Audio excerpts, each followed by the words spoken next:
So we're going to dive in first of all and talk about, the prize of the draft last year. He was the number one overall guy on a lot of guys' boards. He was number two overall on mine, in full disclosure. I had Will Anderson ahead of Jalen Carter on my big board, but Jalen Carter falls to number 9. The Eagles trade up and select him in the draft, and he comes in and has a pretty good rookie season. I'll throw out some stats, and then we're going to kick it over to Nick and Eric and let them talk a little bit about what they saw. But Jalen Carter in 2023, I've got it here on the screen. You can go search my tweets if you are listening on an audio platform and you want to see this visually. But out of qualifying interior defensive linemen, which was a minimum 350 snaps, 95 guys qualified. And all these stats are from Sports Info Solutions. He had 534 snaps, which ranked 43rd. He ranked 56th in tackles, so lower volume there overall, but then you get into his pass rushing, which was really the bread and butter. He had 382 pass rush snaps, 6 sacks. He had a 1.7% sack rate that ranked 17th among interior linemen. He had 39 pressures with an 11% pressure rate, and that ranked 12th. And then he was lower on run defense, 152 run defense snaps. Per PFF, he ranked 5th in overall defense grade, 12th in run defense grade, and 8th in pass rush grade. And so Jalen Carter really came out of the gate hot last season, and I think people were really excited. You see those first few games and the way he was just dominating. And as the season went on, the season spiraled out of control, starting with that 49ers loss. And Jalen Carter saw his pressures per game drop from 3.7 over the first part of the season to 1.8. And I think it's worth noting he played over 400, or he never played over 400 defensive snaps at Georgia in a season. And that San Francisco game marked when he went over 400 snaps. But I do think it's too simple to just call it a rookie wall. I think there's more that went into that. I don't think we should necessarily just expect him to take a leap automatically. Nick, you did a great video during the season breaking down some of Carter's struggles down the stretch as he started to slow down. What did you see on the film over the back half of the season, and where do you see that room for improvement for him in year 2? Yeah, so I think a lot of it was circumstantial. All right, so the beginning of the season, if you go back and look at the teams that they were playing and the health of those teams at that point in time of the year, they were playing a ton of backup or rookie players all the way up through really the Cowboys game in week 9. I mean, you can go back to even the first game of the season against the Patriots. They were down their first 2 guards. So he was going against 3rd and 4th string players at that point in time. We should expect a player like Carter to kind of dominate in those scenarios, and he did. So that's great to see. Once you got towards, like I said, week 9 against the Cowboys, and then you start to come back from the bye and play the Chiefs, and then they played the Bills, playing the 49ers. Those snap counts rose, but also the players that he was going against were a lot better too. The Cowboys have 2 all-pro guards. I mean, you're just not going to keep up the same level of play against those guys. Now, he still was wrecking shop on some plays, and there was a play against the Cowboys where he got a sack against Tyler Smith off of a nice double swipe move. That's not easy to do against an all-pro caliber player. So those are things that you really like to see. They play the Chiefs, who I think have the best trio of interior players from their guard, center guard, especially now that Jason Kelce is retired. They had 2 all-pros at center and 1 at guard, and then another Pro Bowl level player at their other guard position. So listen, they just started playing better teams at that point in time, so I'm not that surprised that his numbers took a bit of a hit. But at the end of the day, once you start putting more of your tendencies on tape, you start to see other teams are able to game plan for you a little bit better. Some things that I noticed specifically with Carter's, and I started noticing this around week 4 against the Commanders, is he comes out of his stance so low, but a lot of times he has his head so far over his skis that teams are using what's called a snatch technique, where they kind of just pop their feet back and throw you to the ground. I have a clip of that I sent to you, Shane. That's a good example for people to see, but that really showed up the rest of the year, and it's just one of those tendencies where he's going to have to work on his body positioning as he goes into next year. There's also other little things, like there's times where his hands would just be very wide. He'd let people get into his chest. Some of those things show up the more you put him on tape, and we expect him to get better at that as he progresses throughout his career. But even still, he was one of the most dominant players at his position, especially as a rookie. I mean, if you just go back, I'll add some of the numbers you discussed. If we look at the top 100 rookies in snaps since 2019 among interior defensive linemen, his pass rush win rate was first. His pressure rate was third. What I like to look at is a thing called their real pressure rate. That's what I call it. If you have access to PFF Ultimate, which is really what the teams have, it's not really available for the public. They break their pressure numbers into different categories, so you can include unblocked pressures and cleanup pressures. And Shane, I sent you a graphic of Jalen Carter's stats, and you can kind of see what I'm talking about there. But if you take out all of his unblocked pressures and his cleanup pressures, his real pressure rate was first. So this brings me to the Dolphins now. Christian Wilkins and Zach Sealer had their best seasons of their careers with under Fangio. They had the most unblocked pressures among any team last year, among the interior defensive line. They had Wilkins had 20 unblocked pressures, Sealer had 14 on his own. Jalen Carter had 1. So if you look at the real pressure rates of Wilkins and Sealer versus Carter, Carter was at 11.8%, Sealer was at 4.5%, and Wilkins was at 5.2%. So what is the ceiling for Carter going into next year when Vic Fangio is going to help scheme up some more open and unblocked pressures and make life easier for Jalen Carter? He got 6 sacks on his own. Wilkins went from a career high 4.5 sacks to 9 sacks just with Fangio. What is Jalen Carter going to get to when he's getting 20 unblocked pressures a season, or potentially getting to that point in time? So I'm super excited for Carter. I personally, at one point in time, he was plus 7,500 to win Defensive Player of the Year, same as Josh Sweat and Jalen Phillips, who is coming off of a torn Achilles. I thought that was crazy. Now, I'm not saying he's going to win Defensive Player of the Year, but listen, I thought that was wildly mispriced. If he gets to a 10-sack range, which is where Sealer and Wilkins got last year, and the Eagles are, one of the better teams in the league, he's going to be talked about as one of the defensive players of the year. So I'm super excited for him, and I don't want to take up all the time. I'd like to hear what you guys think about him as well. Yeah, Eric, is there anything you wanted to add in on that? Just your general impressions of Jalen Carter in his rookie season and kind of what you expect from him under Fangio in year 2? Yeah, Nick really said it all. I think that was a great recap. The only thing I'd add is I think you said he played roughly 580 snaps or something like that. Now, if you look at how Fangio likes to lean on his best defensive players, that number might shoot up into the 800s. And this is always the question, which is, does their performance scale with that increase in volume? Now, one of the things about Carter is he looked great in his rookie year.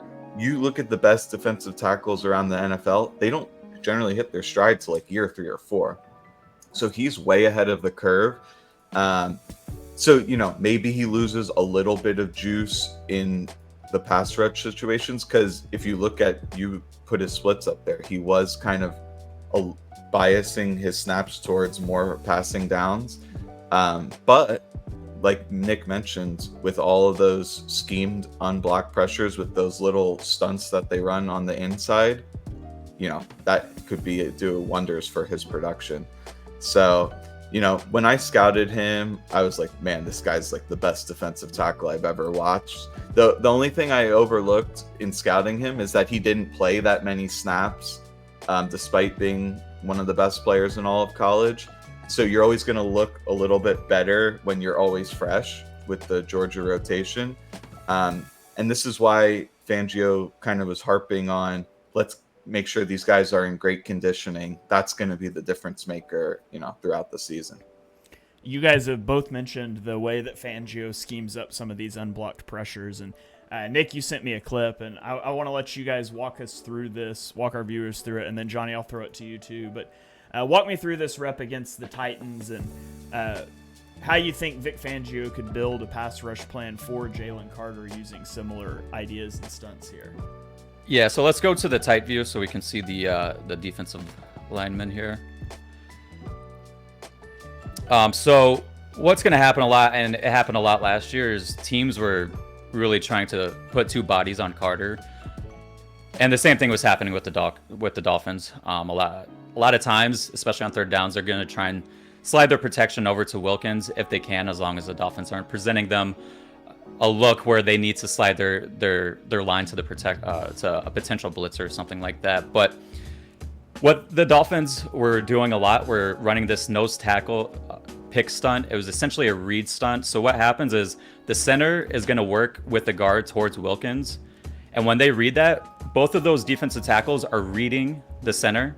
And so if the center steps towards you, essentially as a defensive tackle, you know you're going to loop around and your buddy is going to come and pretty much blindside pick the center. And it really puts a lot of stress between the opposite center and the center and the opposite guard to communicate and switch off that stunt really well.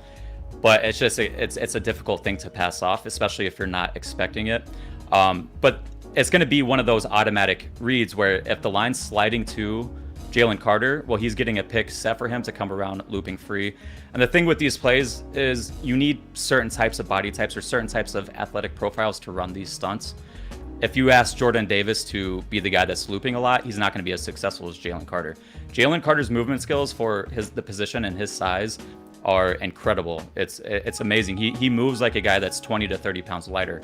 You watch him and Milton Williams, and they're same type of movement styles, but he's just so much bigger and a better athlete. So you really need a certain type of player to run these stunts. Now, I like to add one more thing about this. Not only is this going to help open up, when Jalen Carter is getting double teamed, but one of the ways to really to offset the stunt is to have your center kind of get more depth in their pass drop. So when that does happen, that also makes it easier for when Jalen Carter is double teamed and they don't have this stunt called. It's easier to beat one guy if he's at one level versus your center being a little bit further back. You get to kind of work against one guy and then you can get to the next guy and start working against him. So it kind of builds off of each other.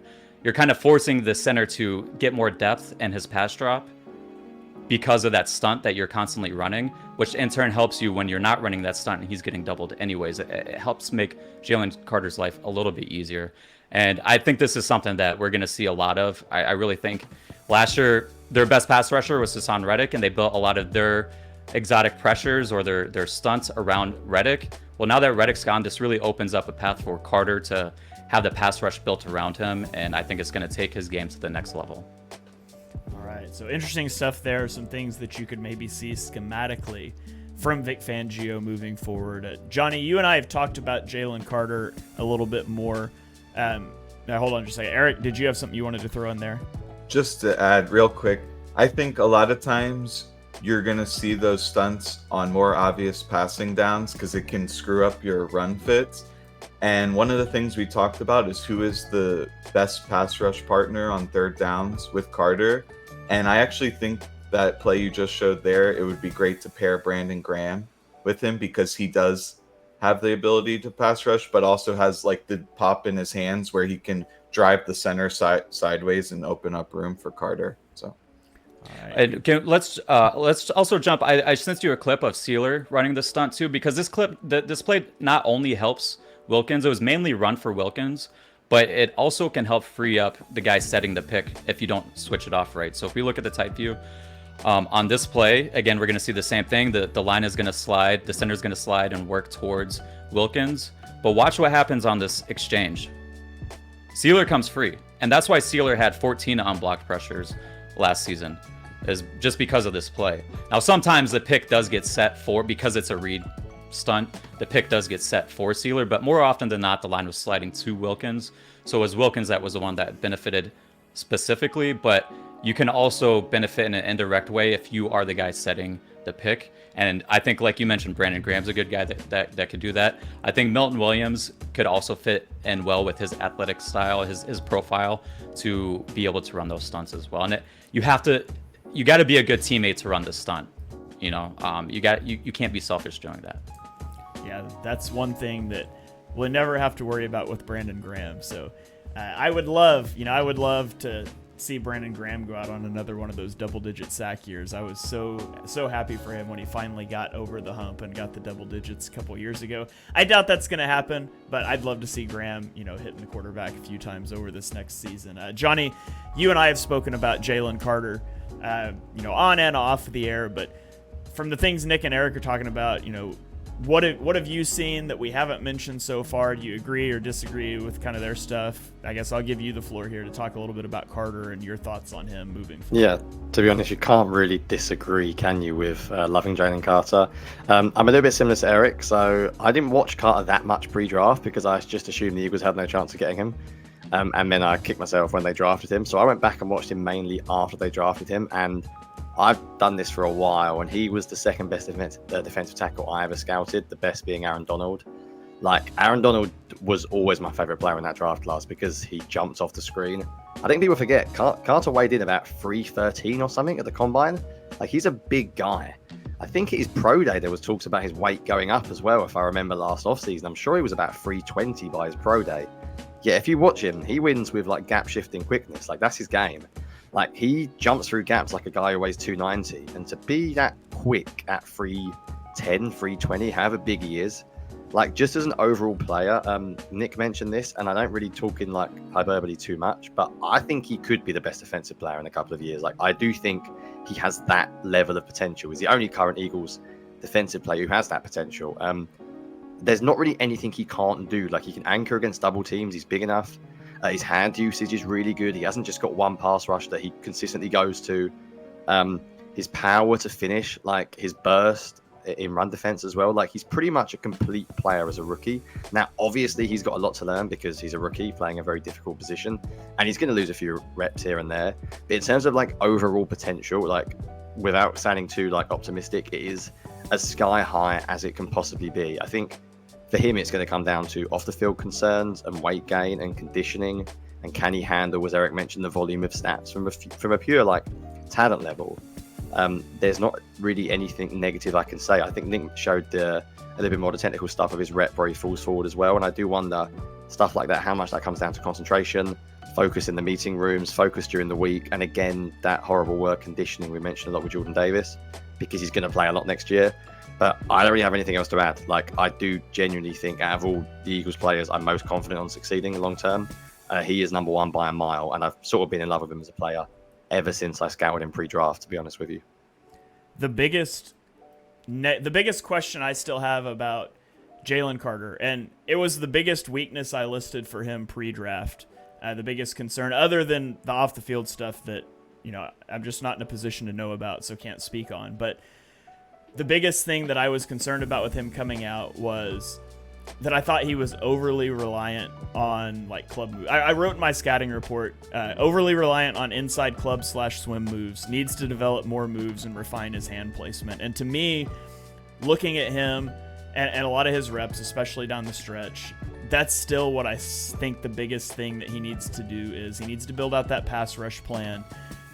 He needs to get his hands need some work. He gets too wide. He's a little wild with his hands sometimes. So that's the biggest thing I would like to see improvement from him on over, his first full offseason in the NFL going into year 2. I'll throw it to each of you guys quickly before we move on. What's the biggest thing, the biggest leap, the biggest improvement you hope to see from him next season? Eric, I'll throw it over to you first. I think it's what you mentioned. Over reliance on that like club move, I think that also is hand in hand with rush lane integrity, where you're always trying to work this move and then you'll end up like moving way out of your gap, and whether you're leaving room for the quarterback to step into that vacated space or actually scramble for yardage.